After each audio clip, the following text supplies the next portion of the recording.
Hi, this is Paul, and this is Rough Draft for Sunday, where I run through the current version of my Sunday sermon.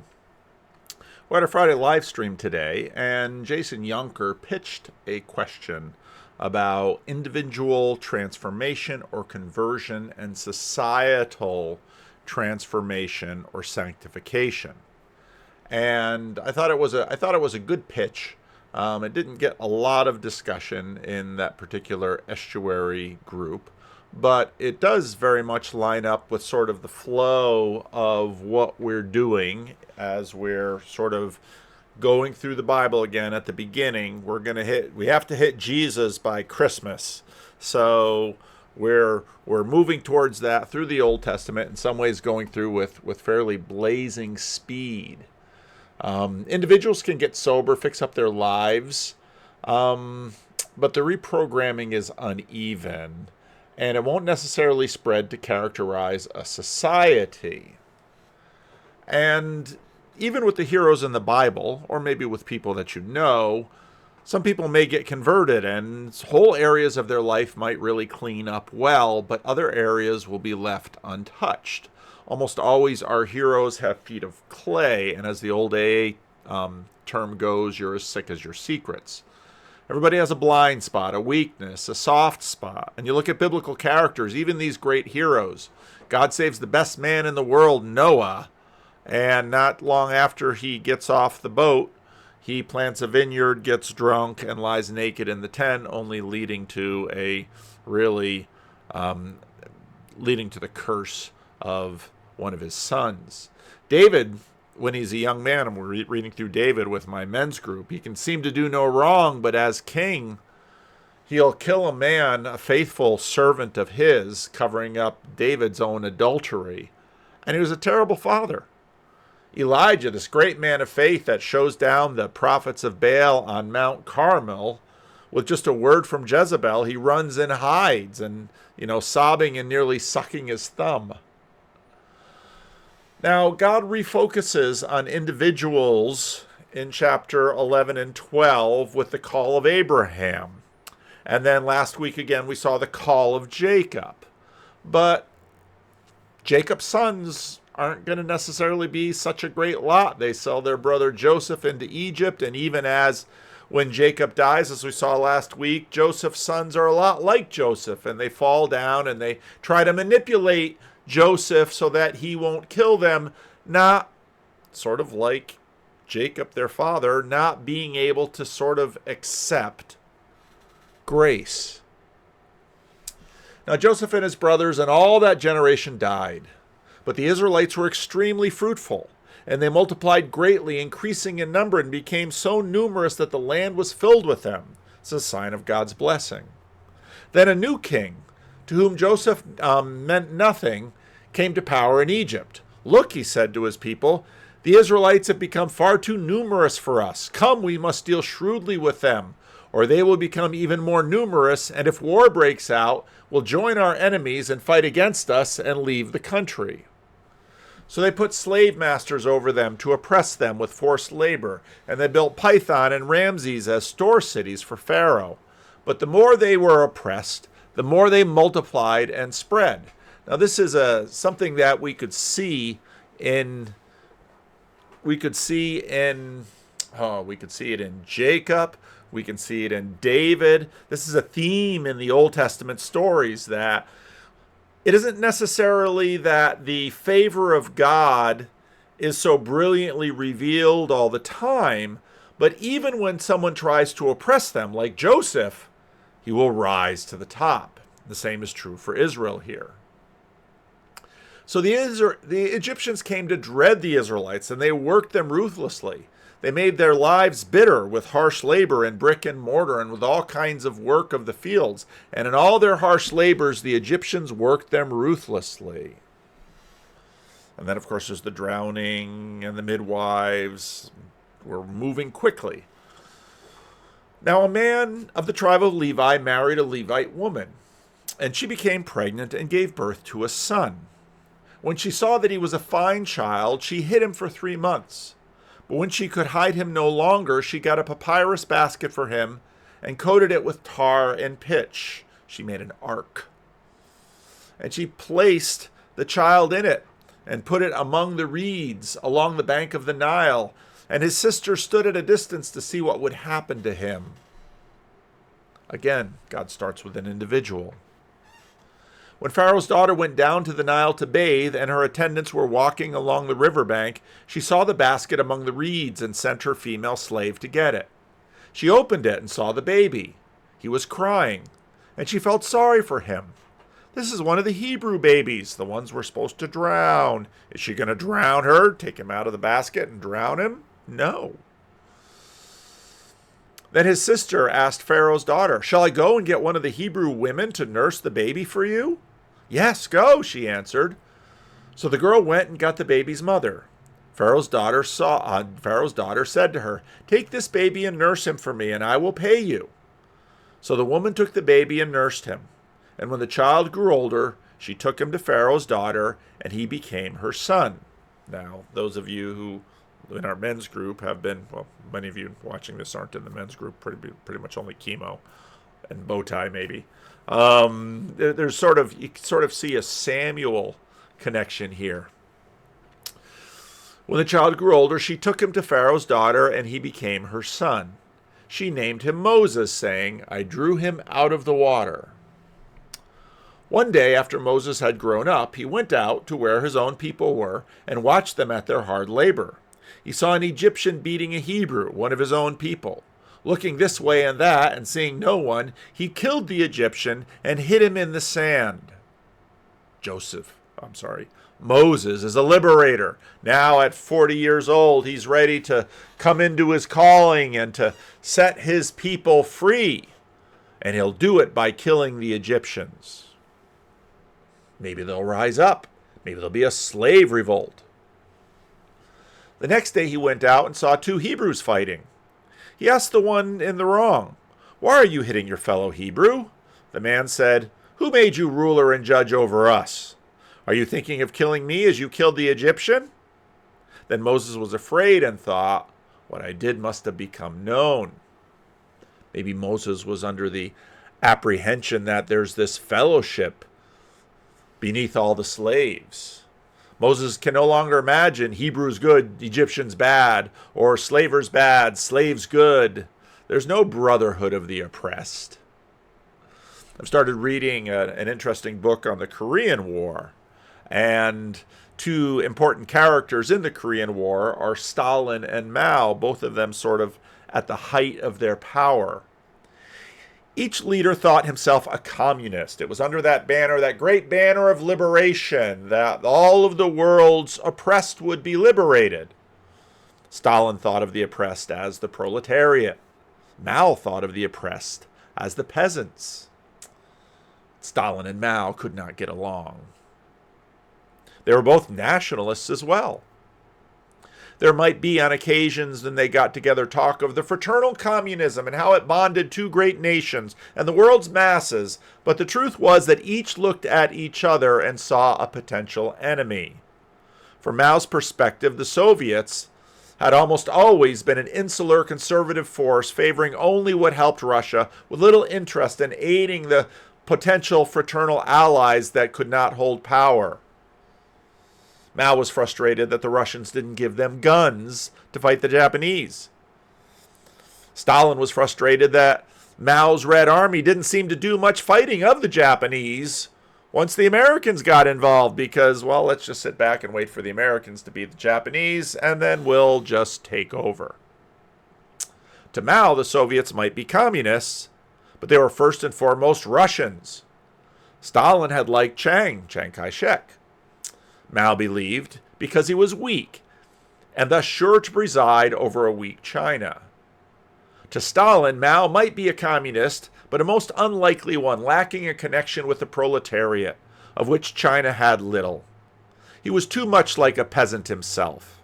In the end, Stalin simply could not trust the Chinese communists. They were, he said during World War II, too much like radishes, red on the outside, white on the inside. Now Pharaoh heard what Moses had done, and he tried to kill Moses. But Moses fled from Pharaoh and went to live in Midian. where he sat down by a well. And those of you who know stories from the book of Genesis are immediately thinking, he's going to get a wife. He's going to have a new family, just like Jacob and Laban. Now a priest of Midian had 7 daughters, and they came to draw water and fill the troughs to water their father's flock. Some shepherds came along and drove them away, but Moses got up and came to their rescue. Moses, man among men, and rescued and watered their flock. When the girls returned to Reuel, their father, he asked them, "Why have you returned so early today?" "A big hunk of a man, this Egyptian, rescued us from the shepherds. He even drew water for us and watered the flock." Oh, that Moses. What a catch. And where is he? Ladies, come on. Get with the program. We have 7 girls to marry off here. "Why did you leave him? Invite him and give him something to eat." And Moses agreed to stay with the man who gave him his daughter Zipporah to Moses in marriage. Laban, Rachel, Leah, Reuel, Zipporah, Moses. Zipporah gave birth to a son, and Moses named him Gershon, saying, "I have become a foreigner in a foreign land." Son-in-law to a big man, but still a stranger. Finding no people in Egypt, in a sense. Not his own Hebrews, not the Egyptians. He's isolated. 40 years goes by. During that long period, the king of Egypt died. The Israelites groaned in their slavery and cried out, and their cry for help because of their slavery went up to God. And God heard their groaning, and he remembered his covenant with Abraham, with Isaac, and with Jacob. So God looked on the Israelites and was concerned about them. Now Moses was tending the flock of Jethro, his father-in-law, the priest of Midian, and he led the flock to the far side of the wilderness and came to Horeb, the mountain of God. There the angel of the Lord appeared to him in flames of fire within a bush. Moses saw that though the bush was on fire, it did not burn up.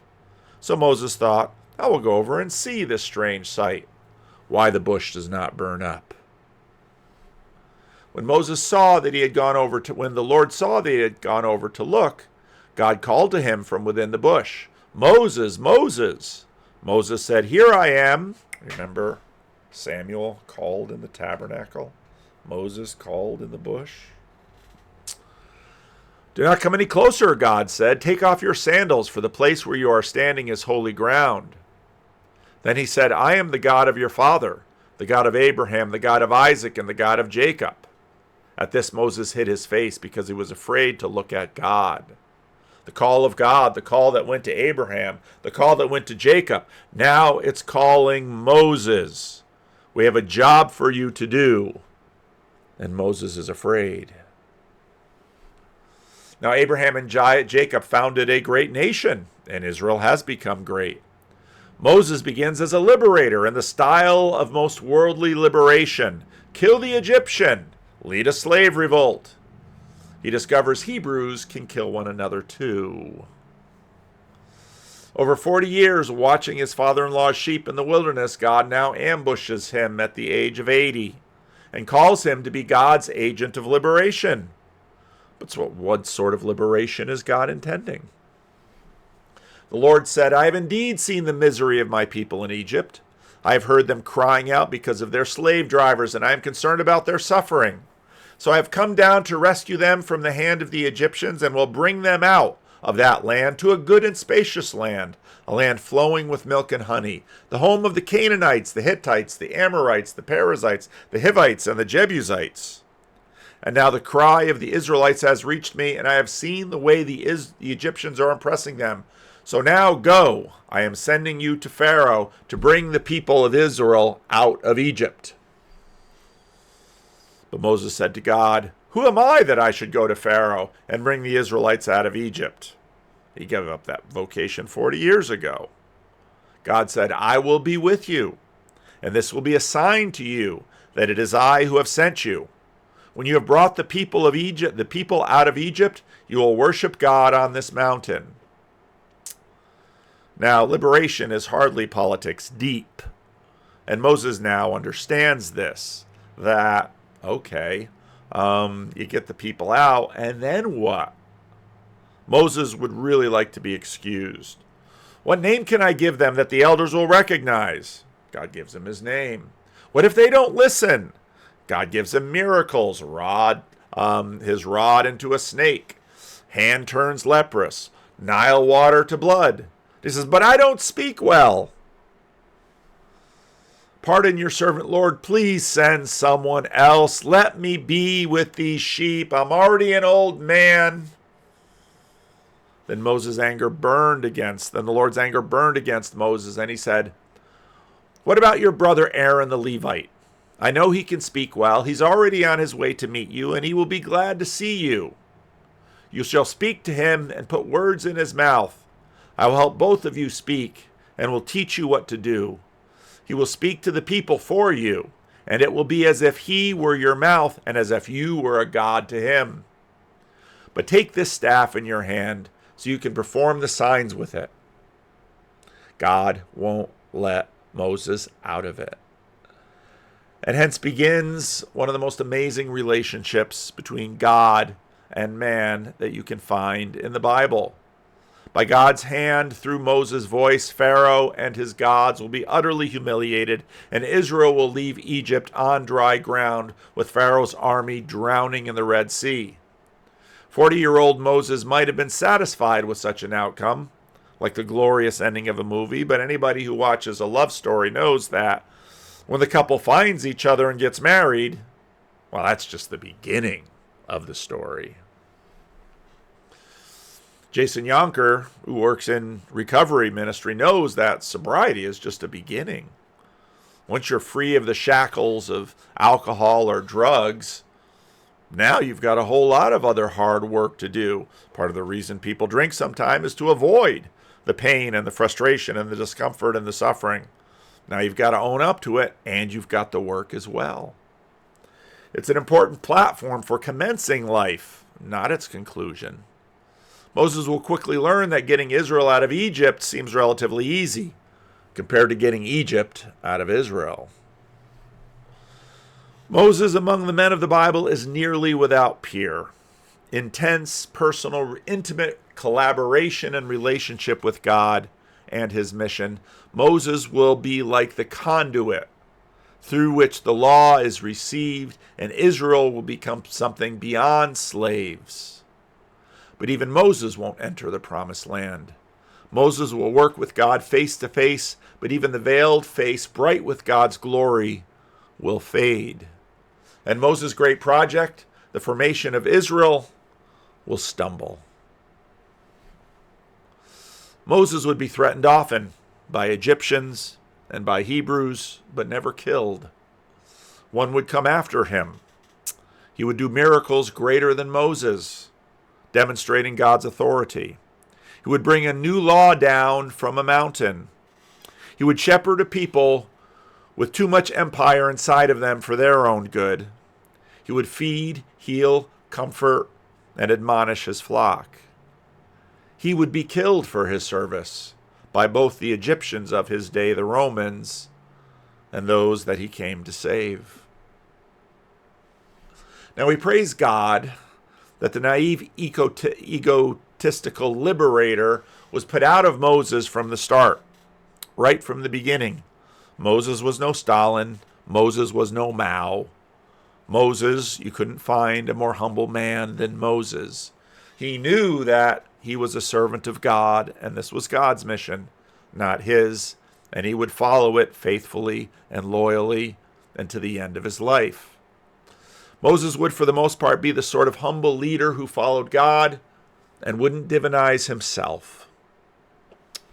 One greater than Moses would come. He would both transform the individual, and by his Spirit, nations and cultures would slowly evolve to have our moral imaginations reshaped like him. Now, men like Stalin or Mao or Pharaoh imagine themselves to be gods. But when they become gods, they become tyrants. But this King of Kings who hangs on a cross looks nothing like Stalin or Mao. he dies for his people, whereas Stalin and Mao would have millions die for them. His sacrifice puts in its shadow even Moses' great humility. His claims at divinity so stark, yet so unlike that of Pharaoh, Stalin, or Mao. His sacrifice and love so attractive that it draws us and calls us, both as individuals and as groups, to embody him individually and collectively. Amen.